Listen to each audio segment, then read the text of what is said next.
everyone, how are you? You good? Great.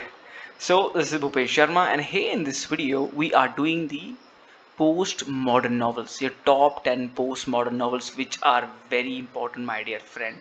Right? So as you can see, the very first novel here is the 100 Years of Solitude, written by the Gabriel Garcia Marquez. Right? This novel is the magical realist novel. This is the one of thing that you all might have heard. But what is the important thing about it? Let me give you a very secret today. You only thing you need to crack anything, na, any exam is a curiosity. What this novel is. So this is how I just was searching, and I do research at every single topic, every single novel in this way. That what this novel is. This is a work of magic realism, a powerful allegory of the Latin American identity. So you know allegory. Allegory has indirect references. For example, there in this particular time, a politician, he is not a good one. So you will depict a play on the stage, and your politician in the play is not belonging to India. He belongs to Russia, who was living in the 500 BC, to make an indirect reference. This is what allegory is. The story in a time period of a century explore many of the predominant issues in the region's troubled history. This is about the Latin American history. Gabriel Garcia Marquez is a Latin person, right? The leadership of strongmen, machismo, rebellion, power, plagues, and political violence. These are the kind of things are asked now. Your exam is becoming so much competitive. High level questions are being asked. So make sure you take a look into these novels and pay attention till the very end of this video. Right? Then why did he write this novel? What was the intention? Gabriel Garcia Marquez was inspired by his experiences growing up in the Colombia when writing his novel. So he found a distinct way to depict a post-colonial society's bizarre realities because he has been through those time period. Right? He has faced that suppression, right, of the dominating class, forced to relieve the past tragedies because his ancestors somewhere have felt that pain, and he tried to burn it out by writing this novel. And what we can teach ourselves from this, what the story is teaching us, it teaches that the memory and the past are everything. The characters are constantly haunted by their past decisions. Here in this novel, the characters, the same way we are, the decisions that we have taken in the past, the kind of person we have talked with, the kind of person we fell in love with, now we, oh, why did we do that? We were silly, we were fool, and now we are just, a lot of decision in terms of career, right?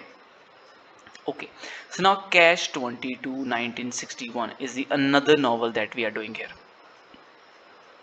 Okay, is there anyone of who is regretting for their past decision of taking English literature as a subject and not taking any other technical subject? But there are a lot of technical guys coming into English literature, you know, because they find good money here by starting their businesses, right? Do you know anyone of that kind? So Cash 22 is the fight between individual versus society. This is what Cash 22 is. He is a person, the protagonist, the Captain John Yossarian. Yet this is a novel of Joseph Heller, right? Hey, I'm talking to you that the character, the Captain John Yossarian, he is finding a way to escape from the war because he knows that this war is just about putting the lives of the soldiers into the trouble. And who is getting the credit? The lieutenants, the people who are designated on the higher position. So throughout this novel, he is finding a way to escape from the war. This is what his only intention has been become. Right? Even though the book is set against the background of World War II, right, it actually not about that war. It is about a nation and a people. It is a replica of life within any organization. Okay, so that is the main story, the finding the way to escape from the war, because Yosarin interrupts the entire war is a personal attack and becomes convinced that the military is deliberately trying to send him to untimely death. They don't give a damn about people's life, that what happens to them.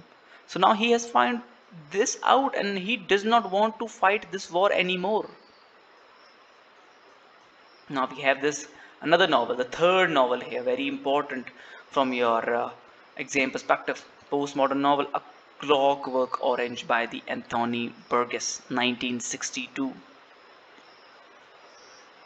Dystopian satirical black comedy. Dystopian satirical black comedy this novel is. The novel is concerned with the conflict between the individual and the state. Like an individual person want to have freedom, they want to go here and there, but now the state, the law puts some restrictions on you, and when there is a restrictions on you, you want to have a freedom from that. Whenever you're told don't think about this thing, you always think about that thing. The similar thing is about our behavior in the society. It is set in near future society, and has a huge subculture of extreme violence. 15 or 16 years old boy, Alex, 15 years old boy, who narrates the teenage slang called, he is the narrator of the story, right? He is he is telling the story in the net set, which is the mixture of the Russian language and the Cockney English. This is the accent, one of the slang of the English English language. This is one of the accent of English language. So Ned set is the narrating language in the Clockwork Orange, right? Which is published in the 1962. Publishing date becomes very very important. Night at Circus, 1984, published novel by Angela Carter. It is an adult fantasy novel, takes place in 1899 and follows protagonist Jack Walser, a journalist investigating the mystery of Sophie Ferver. Now, Sophie Ferver is a lady who is a woman and a bird as well, swan bird she is. Now what she does, she masks herself, she masks her wings. So people, you know, what this novel is actually about, this novel is actually about the human behavior. When you try to hide something, people want to know that. And when you tell the truth, they say he is a freak, she's a freak. It's not the truth, she's lying. So now she hides her wings and tells that she does not have original wings. And now people want to discover us, and they come to the circus to watch her. And that's how she made money. Novel is built on the paradoxical idea that Sophie Favors is both woman and bird. People and audience come from all over the world to catch a glimpse of Favors in order to discern for themselves whether her paradoxical claim is true or not. Beloved, 1987. Oh my, I just love the novel. Every single character of Toni Morrison has filled me with a life.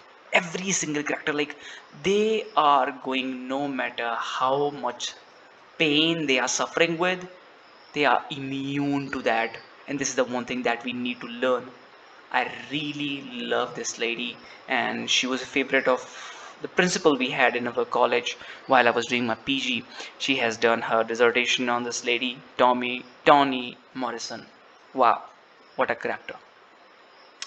Beloved explore the physical and emotional spiritual devastation wrought by slavery, a devastation that continues to haunt those characters who are former slaves even in freedom. So this is what it's about. Once you are a slave, those memories haunts you. Here the mother, the Sithe, what she did, she killed her daughter in term to save her from the slavery. She does not want her child to become slaves again. Right? She killed her own children before she could the she, before she could kill the other one. She was caught by cops and they left her alone because they thought that she's mad and she could have done anything to them. She might have killed them too. So they just let her go and they put her in asylum, and then she came back and started living a life of regret. And then how she defend herself, defend her action. by thinking that killing her children was about to save them from slavery. And this is what the exact thing is. And this is such a strong novel. You need to study this. You need to study this. Handmaid's Tale, published in the 1985 by Margaret Atwood, a really important novelist. So this is the futuristic dystopian novel. Dystopian, when things are happening really bad in a wrong way. Dystopian society means there is a war, there is no balance in economy, neither on social levels, neither on government level, in politics. Everything is going up and down. Right? This is a state of dystopia. Very important novel is 1984 by George Orwell. Very soon we will be doing that too. So, futuristic dystopian novel explores the theme of subjugated women in a patriarchal society, loss of female agency and individuality. Women have no control over their life. They are dominated by the patriarchal society. No control over their own reproductive rights. Right? They are controlled by other people. They are forced to give a birth. The handmaids here, the handmaids here, the handmaid we're talking about, it's a group of women who are forcibly assigned to produce a children for comrades, for ruling class of men in Gilead. And the novel title echoes the component parts of the Geoffrey Chaucer's The Canterbury Tales. Right? And here we have two stories that we can connect here with is the Merchant's Tale and the Parson's Tale. This is a very important question, right? Which of the following stories from the Geoffrey Chaucer's Canterbury Tales have the influence on the work of Margaret Atwood? Right? You can get such a question, and there was already a question asked. This novel is set in the near future New England in a strongly patriarchal, white, supremacist, totalitarian state known as the Republic of Gilead, which has overthrown the United States government. Right? So this is what this novel is about. I hope you have got the idea about the subjugation of women. Where it is setting? Where is the setting of this novel? Near future New England, a patriarchal society, a totalitarian state, fascism, one person rule. Right? White Teeth by J.D. Smith, 2000. This is when this novel is published. The novel is about the Britain. Britain is the one nation who have colonized India. So it is about the what is the Britain's relationship with India and the other countries they have colonized. There are almost 56 British Commonwealth countries they had once in their control, and it talks about Britain's relationship with its immigrants. The story is about two men who from the different backgrounds who met and become friends during the World War II. Bangladeshi Smad Iqbal and the English Archie Jones are these two men. The novel explores the issues of identity through characters, ethnicities, and way they speak and their socio-economic classes. This is how you know about their identity, where they belong to, the kind of language they speak, the cultural, we call this cultural currency or cultural capital. Pierre Bourdieu, or a name I'm just forgetting, but there is a theorist we study in the culture studies who have propounded this term called the cultural cultural capital. Right? Do you remember? If you remember, please write down in the comment section. Kafka on the Shore uh, is the another novel here, which is the very important in the postmodern age. It has a huge influence. Haruki Murakami, a Japanese novelist, 2002, written in the Japanese, 2004, published or translated into English. It is a metaphysical novel, deeply concerned with the nature of consciousness and gap between thoughts and action. About young Kafka Tamura, a bookish 15-year-old boy who runs away from his Oedipal curse. 15 years old boy. He kept his name Kafka because he is his favorite novelist, and he ran away from the fear of his father. And now the police is after him. And you know what is the interesting story here? There we have two stories. One is a Kafka story, another is the Nakata story. And a Kafka story is given on the odd pages and Nakata story is given on the even pages. Means के जो 1, 3, 5 number वाले pages हैं उस पर story बताई जा रही है काफका की, ठीक है, और 2, 4, 6 ये नंबर वाले जो पेजेस हैं उस पर स्टोरी बताई जा रही है नकाटा की. नकाटा एक ओल्ड मैन है, डिसेबल मैन है, with an uncanny ability to talk with cats. He talks to cats. This is a kind of power he has, right? Uh, and when he was running, Kafka, away from his father, from his fear, he took shelter in a library and there he read a novel called 1001 Nights. Who have written this novel? Please let me know in the comment section below. Then I can know that you are really into studying, alright, and going with the flow of me, alright, because I want you to pay attention here, because otherwise I'm just wasting my time then, right? If you are not paying any attention, then who this whole content is for? I will just study it myself, I just read the novel, keep it to myself, but well, if I have to share it with someone, there must be a response from your side as well, dear, right? So this is the second last novel we have here, the Tin Drum novel, Gunter Grass, 1959 published. This is a German writer, right? The earlier one, the previous one, the former one was the Japanese novel. Is a picaresque novel. Very important. Picaresque novels, you know the picaresque novel. Picaro, Picaro. Do you remember Picaro characters?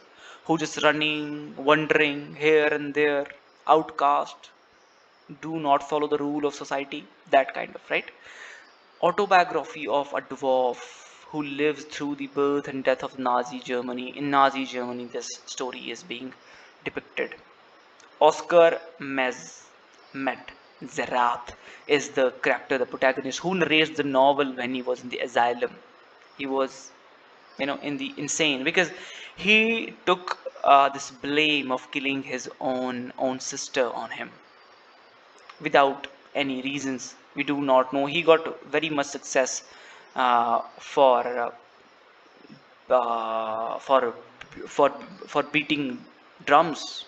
He was a drummer, very famous drummer, uh, drum, uh, drummer he was, and he got so much success. One day he was just coming back. He saw his sister's cutted finger and took the blame of her death on himself, and he went to asylum, and that's where he narrates this novel for us. And this is the first book of Grass Denzinger trilogy. Denzing trilogy, right? In Germany's name is this, in this way. So Grass trilogy, Denzing trilogy. What are the remaining two novels? Please give me their name in the comment section. I need some engagement from your side as well. I need some response from your side as well. If there's a no response from your side, then this whole conversation will just die, right? I don't want to go on a soliloquy mode, just talking to my own self. This novel demonstrates that the evil cannot be attributed to a single person or a single nation. This is what I'm talking about. What this novel is actually about. What does this novel elaborate? Why should we even read it? That ordinary people are capable of either good or evil at any particular moment. This is what this novel is actually about. Whenever we go into the classroom, we want to ask our teacher that, sir, why you are teaching us this novel? I can read it on my own, but what is the value? How will it add value to my life if you will teach it to me? You should ask these questions. You should ask these questions, right? The French Lieutenant's Women, 1969, by John Follis. Very important novel. Set in 1867 in the Victorian era.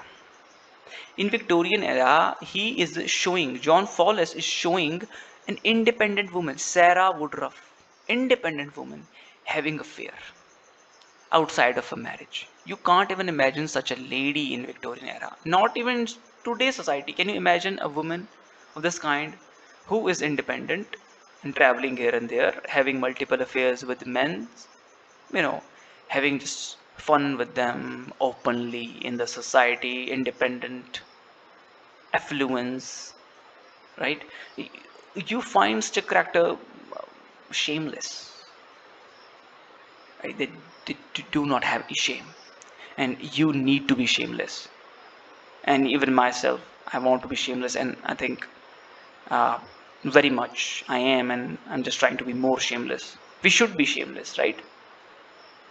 The book tells the story of Pleo, paleontologist. Paleontologist means paleontologist is a person who studies the life form of the previous geological periods. For example, the the dinosaurs. About dinosaurs, we just have fossil fuels of them now, but we read about them, study about them, how the life was, what was their lifespan, and all this. So this is the kind of person he was. This is what he was doing, and he was influenced by the ideas of Charles Darwin, because that's what brought the confusion in the Victorian era. Victorian is like they got just confused.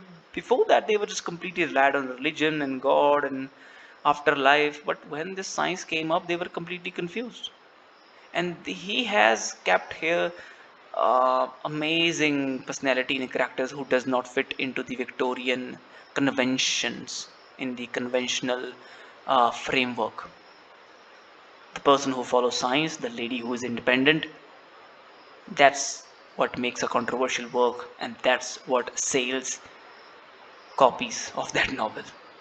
It was a great move by him. So this is what this yeah, it is shaking the Victorian society out of its moralistic stance, and that's what we were discussing here, and that's what this novel is about. So I hope you got a good insight about these postmodern novelists. And if you want to get access to the My Professor Note, which I provide to you to qualify your NET exam, you should go for them because they are the best. Because they helped me to qualify by NET, they will surely help you. And every single time I'm just updating them.